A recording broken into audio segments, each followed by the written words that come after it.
Hey guys, 34 Big Jim here, coming at you today with, instead of Yu-Gi-Oh!, my Magic Commander deck, and this is Talrand Sky Summoner.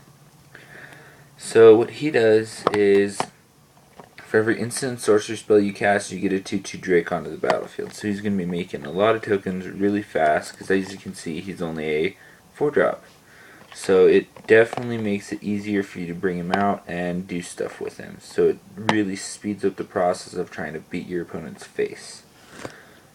Next we're going to go to the basics. There are, since it's mono blue, it's a bunch of islands. I'm going to scroll through them real fast as I'm talking to you.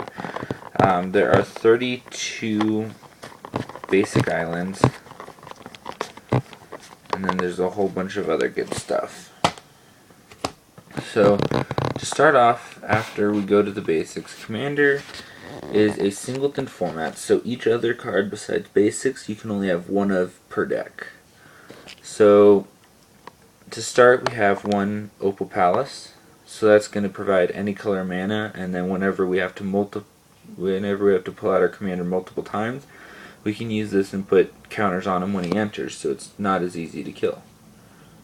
Next we have Temple of the False God, so it's going to be extra mana. We have Terramorphic Expanse, Evolving Wilds, Halimar Depths, Soaring Sea Cliff, Thespian Stage, and Reliquary Tower, because you're going to have so much draw power in this deck it's not even going to be funny. You're going to want to make sure that you have the Reliquary Tower to save your butt. Next we have one of two mana ramps, Soul Ring, which is just standard in Commander. And if you're wondering why I don't have Command Tower in here, it's because 1, I don't have one, and 2, you don't need Command Tower in a monocolored deck. And then next we have Burnished Heart, and he's going to get us basics whenever we need the basics. Okay, so now we're going to go on to the counters and the removal spells, basically. So we have Unsummon, Dispel, Boomerang. What Boomerang's going to do is he's going to return something onto its owner's hand, any permanent. So it says any permanent, it's just return target permanent, not creature or specific type. We have Negate, Essence Scatter, Dream Fracture, Countermand, Summoner's Bane, and Geist Snatch. So that's it for your major removal and counters. Next we're going to go into the draw power. So we have Brainstorm. Obviously it's Commander, you need Brainstorm. Quicken, which is going to speed up any sorcery spell like Ponder, for instance, if you wanted to ponder during your opponent's turn. We have Scroll Keeper, so you can have an extra card in hand, so your maximum hand size is 8 instead of 7. Font of Fortune, so draw power. Ordeal for draw power. Temple Bell for draw power. Divination for draw power. And last one, Dictate of Crufix. So Dictate is basically just draw. Draw. We have Fact or Fiction, Jace's Ingenuity, and Mind Unbound. So all those draw spells, a bunch of them, are definitely going to increase your draw power and make it to where if you don't have Reliquary Tower, you are going to end up discarding a bunch. And you don't want to be discarding with this deck. You want to make sure that you're able to play all the things so you can get a whole bunch of tokens with Talrand. Next is Tormod's Crypt, so you have your Graveyard Manipulation. You have Jace's Phantasm. For late game, you can just summon him out for 1 and him be a 5/5 flyer.